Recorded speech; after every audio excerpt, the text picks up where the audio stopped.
আজকের রেসিপি বেগুন বাহার। Hello my lovely friends, welcome back to my channel Munmun ব্লগে সবাইকে স্বাগতম। কেমন আছো সবাই সেটা আগে বলো। আমি ভালো আছি। আজকে একটা ধামাকাদার নিরামিষ রেসিপি নিয়ে তোমাদের সামনে হাজির হয়েছি। আশা করছি রেসিপিটা তোমাদের ভালো লাগবে। তো ঝটপট দেখে নাও। বাজারে গেছিলাম কালকে, এই বেগুনগুলো দেখে লোভ সামলাতে পারলাম না। 1 কেজি মতো বেগুন নিয়ে নিয়েছি বাজার থেকে, বেগুন বাহার করব বলে। এর আগেও আমি এই রেসিপিটা বানিয়েছিলাম, তো বাড়িতে সবাই কিন্তু বেশ আনন্দ করে খেয়েছিল। তো আজকে ভাবলাম রেসিপিটা আর একবার ট্রাই করা যাক। তো দেখো, বেগুনগুলোকে এরকম লম্বা লম্বা করে দুফালা করে কেটে নিতে হবে, আর বোটাটা সামান্য একটু রেখে দিয়েছি। এরপর বেগুনগুলোকে ভালো করে ধুয়ে জল ঝরিয়ে নুন আর হলুদ মাখিয়ে একটু রেস্টে রেখে দেবো।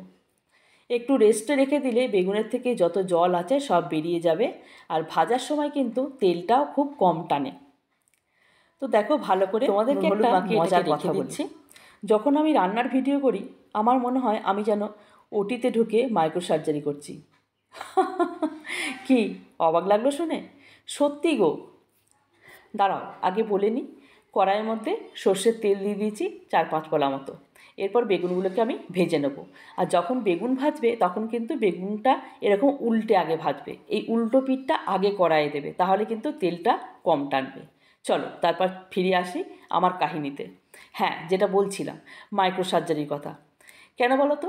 যখন আমি রান্নার ভিডিও বানাই, আমার এক হাতে থাকে মোবাইল আর এক হাতে থাকে খুন্তি।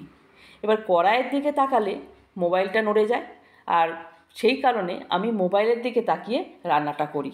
যেরকমভাবে ডাক্তাররা কম্পিউটারের স্ক্রিনে দেখে মাইক্রো সার্জারিটা করে, আমারও ঠিক সেই রকম অবস্থা।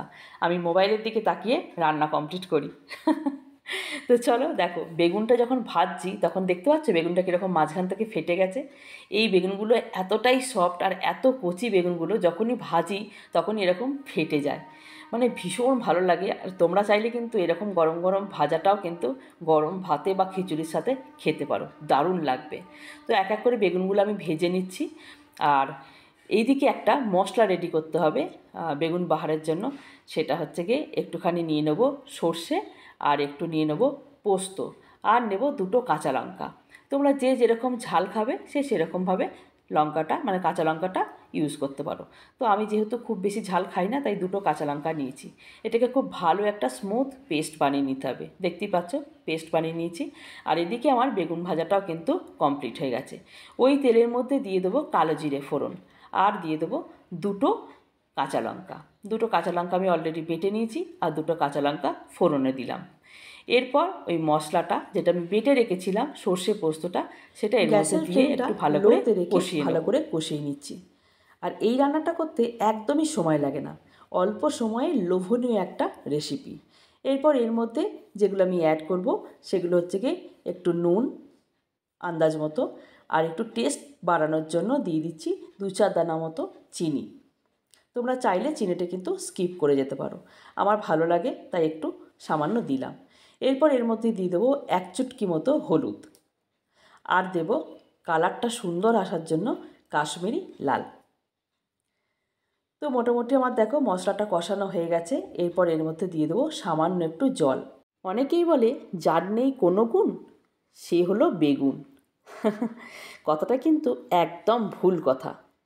বেগুন হচ্ছে গিয়ে ফাইবার ও অ্যান্টিঅক্সিডেন্টে ভরপুর একটা পুষ্টিকর সবজি, যা হজম শক্তি বাড়াতে সাহায্য করে, আমাদের কোষ্ঠকাঠিন্য দূর করতেও সাহায্য করে, হার্টের স্বাস্থ্য ভালো রাখতে সাহায্য করে, সবচেয়ে বড় কথা ওজন নিয়ন্ত্রণ করতে সাহায্য করে। কি আর কি কোনো দিন বলবে যার নেই কোনো গুণ সে হচ্ছে বেগুন? আজ থেকে কিন্তু বেগুন খাওয়া শুরু করে দাও। দেখতেই পাচ্ছ বেগুনগুলোকে সুন্দর করে সাজিয়ে দিয়েছি জলের মধ্যে, আর একদম যেন মনে হচ্ছে হাসছে খিলখিল করে 32 পাটি বার করে। তো টকবক টকবক করে ফোটা হয়ে গেছে। একটু তো টেস্ট করে দেখতে হয়, হাতে নিয়ে জিভে ফেলে দিলাম। নুন মিষ্টি একদম ওকে। জলটা একদম শুকিয়ে এসছে, তেল ছেড়ে এসছে, গামাখা গামাখা করে এটা এবারে কড়াই থেকে নামিয়ে নিতে হবে। কেমন লাগলো রেসিপিটা ঝটপট কিন্তু কমেন্ট আমাকে জানাও। ভালো লাগলে পরে টুক করে একটা লাইক দিয়ে দিও। তো আজকের মতো টাটা, সবাই খুব